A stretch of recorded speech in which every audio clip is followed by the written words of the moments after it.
Hey guys, welcome back to the channel. Whether you're here to compare apps, learn something new, or just stay updated, you're in the right place. Let's jump straight into it. Alright guys, welcome back to the channel. Today I'm going to show you how to watch movies on Discord Mobile in 2025. Whether you're looking to stream a flick with friends or host a watch party direct from your phone, here's how to get it working smoothly. First, open the Discord app on your mobile device and head to a voice channel with your server or group. Tap the screen sharing icon at the bottom of your call and select screen to start receiving your phone's display with everyone in the channel.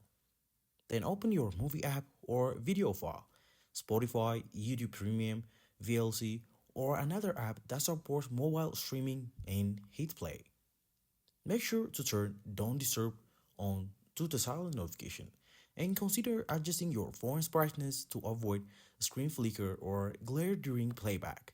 And you can also use headphones to reduce echo or feedback for other viewers.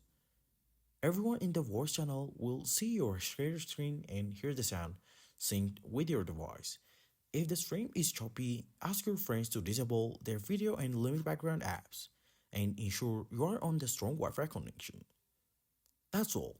Thanks for watching. If this helped you to watch movies on Discord Mobile, please like the video, leave your questions in the comments, and subscribe for more social media tutorials and guides. See you in the next time.